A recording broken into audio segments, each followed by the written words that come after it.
Welcome to the IDEEA podcast, a channel for the IDEEA Hospitality Investment Forum, which is an annual gathering for the hospitality investment community in Eastern Europe. Tune in to insightful conversations between the IDEEA team and hospitality investment leaders and innovators across Europe. And now, let's dive right into today's episode.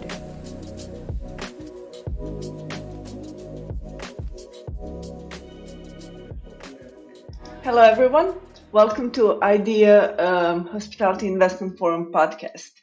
Today, it's my great pleasure to have as our guest David Jenkins, Vice President Business Development from Radisson Hotel Group. David, welcome. Hi, nice to see you again. I'm sitting here in my Radisson blue in Budapest today. Exactly. This was the first question I wanted to say. You have a really cool background. Can you tell us a little bit more about the Radisson Blue? Well, this is the Radisson Blue Beke. It's a historical building in the centre of Budapest, and it's recently been refurbished over the last 2-3 years. So now it's a brand new kind of refurbished Radisson Blue. So we're very happy with it. It's with our partners, Danubius, who are the owners, and they manage the hotel here as well. So I was here for a few days looking at some new projects in Hungary. And we're also opening a Radisson collection and a Radisson in Budapest next year. So it's very exciting times for us in Budapest. I wanted to ask, David, you just said you're planning to open 2 hotels within this year. And on the other side, we're in a post-pandemic period. We have a war in Ukraine. The CEE and SC economy has been severely hit by the pandemic. And I wonder, what is the situation within hospitality developments? Obviously, in Budapest, it's a good one. But then it seems that the appetite from investors for hospitality investments has not lowered. But I wonder what kind of investors are looking into this region. Has that changed? The profile of the investors, has it changed from the pre-pandemic times? I wouldn't say so. I think there's still a mix of family business, high net worth individual, and some marginal institutional investors. It's pretty much similar as it's been. If we look at the operating numbers, if I look at my hotels, like in Split or in Budapest or in, Bulgaria, they're doing very strong numbers. People are traveling again. People want to travel, not just resorts, but city destinations. So that brings a certain level of confidence that the demand is returning for the hotels, and then investors see this demand as well. What we are seeing, though, are a lot of opportunities for conversions of unbranded hotels into branded hotels. So it's not so much, the big greenfield 5-year developments that we're seeing. We're seeing more opportunities of people wanting to flip their property into a branded hotel. So that's a quicker return and of course, a less expensive investment. And that's actually a great opportunity for brands now to finally step into the market of the existing properties, give some added value, and show the value actually that the investor and the owner have with well, we just, for example, we just opened in Pula. I've heard. Congratulations. Really nice hotel, actually. I visited. Oh, excellent. Good. So we're very happy with that. It's a beautiful property, but that's a great example of an existing property that was being redeveloped and then attaching the brand to it to get the access to the reservation systems, loyalty program, et cetera. So I'm seeing more of that. I was in Bulgaria 2 weeks ago looking at a local portfolio of existing hotels, looking at something now in Belgrade, existing hotels. So, these are the opportunities I'm seeing more of, rather than, as I said, the big greenfield developments that we would have been looking at pre-pandemic. But do you see that the investors are pulling a little bit back from the greenfields? I mean, it was never really in the focus, but is it even less now? I think so. Yeah. But we're seeing fewer of these big mixed-use development opportunities. They are there. They do exist, but certainly it's focus from the operators and the investors on conversions. Okay. And Tommy, I mean, you said now a little bit about Radisson Blue, but what are the hotel products that the investors are looking for or the customers are looking for? So what do you think that which brand would you say is maybe the most likely to be signed now Yeah, within it's Radisson a good brand? question. I mean, what we've seen actually from the guest perspective, first of all, because that drives everything. What is the guest behavior, and it's going to then lead into what is the investment behavior.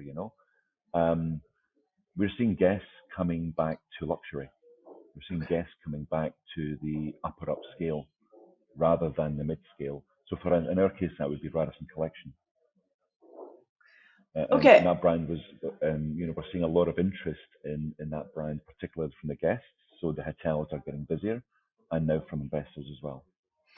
Now, maybe a question for crystal ball, to be honest, but Sure. is that the result because people haven't been traveling for 2 years and now they have some cash aside? Do you think this will continue? Because it's, on one side, we're talking about inflation, we're talking about raising prices of gas.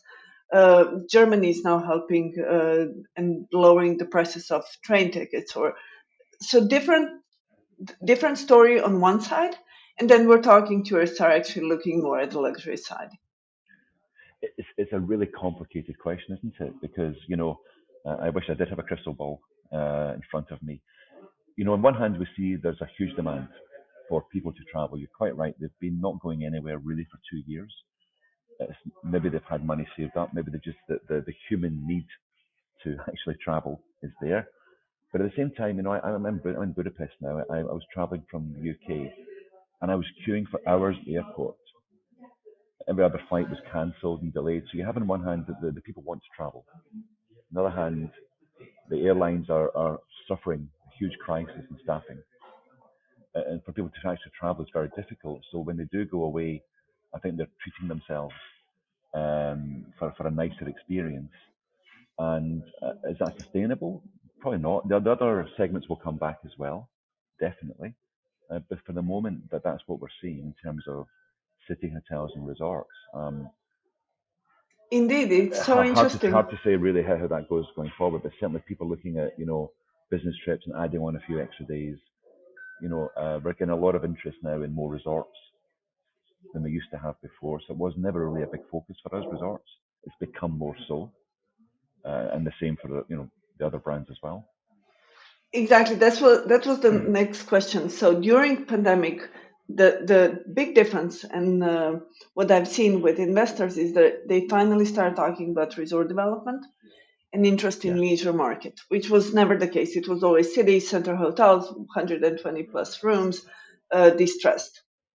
But now, do you think that this is something also that will stay? That actually leisure market proven to be stronger and healthier and more resilient towards this city? Even though you said you're opening Budapest, 2 hotels in Budapest this year, so obviously cities are also coming back to life, to normal numbers. I mean, also you have. I mean, look, a city like Budapest has a very strong leisure market Yeah. as well as business. So you have that leisure. The resort isn't the only type of leisure travel that there is. City breaks and so on and so forth.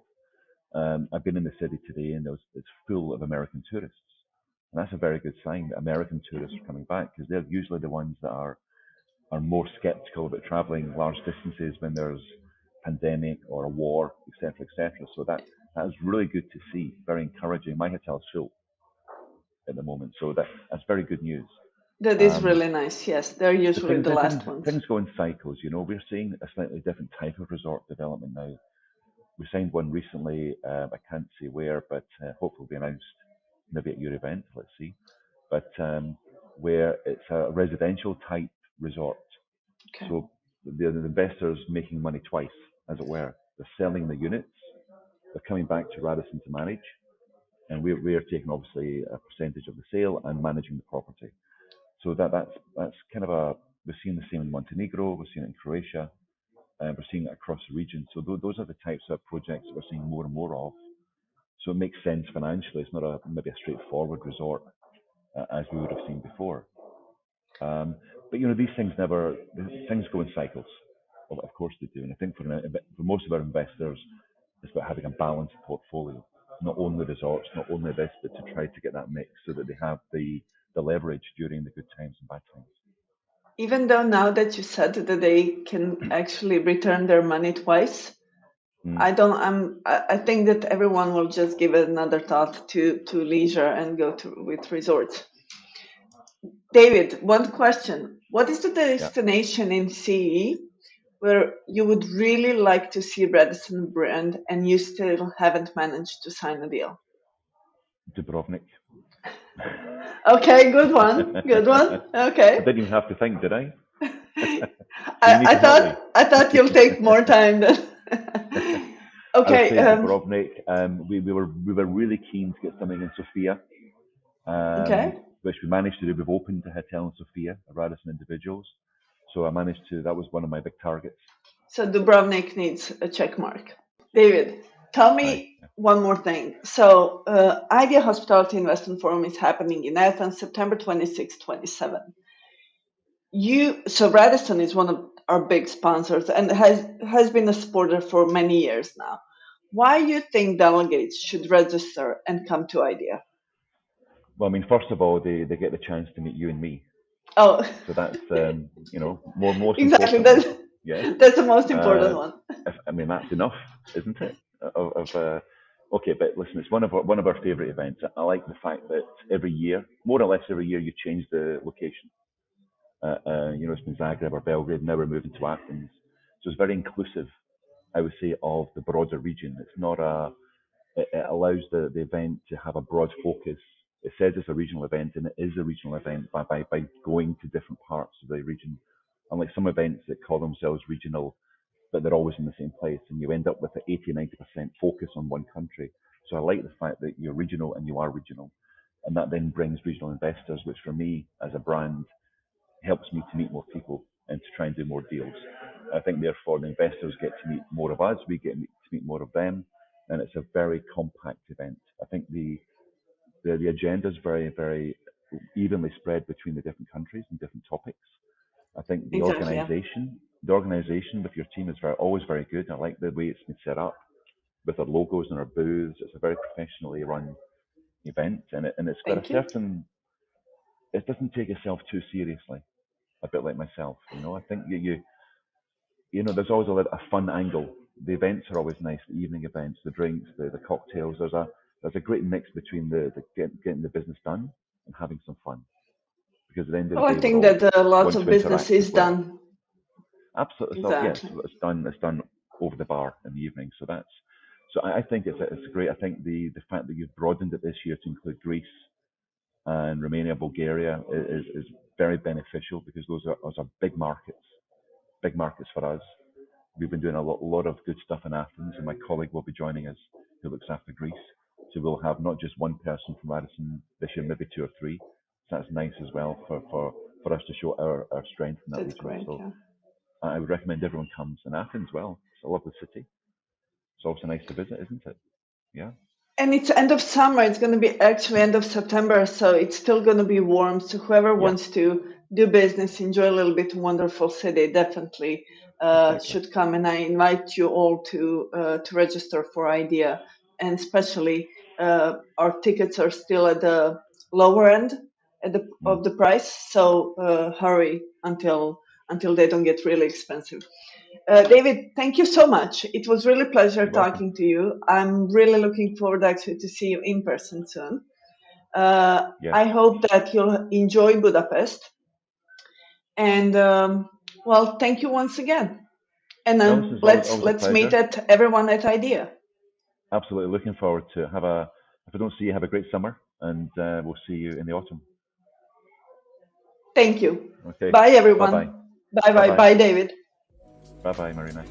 Thank you for listening to the IDEEA podcast, the channel for the IDEEA Hospitality Investment Forum. You can find a full transcript of this conversation in the content library on idea-forum.com with other reports and insights. We look forward to welcoming you and your colleagues in person at IDEEA in Athens, Greece on the 26th through 27th of September, 2022. If you haven't registered yet, please go to idea-forum.com to purchase your pass today and save before ticket prices increase. Please feel free to email us with any questions at hello@thebench.com. Until the next episode, stay safe and keep well. Bye-bye for now.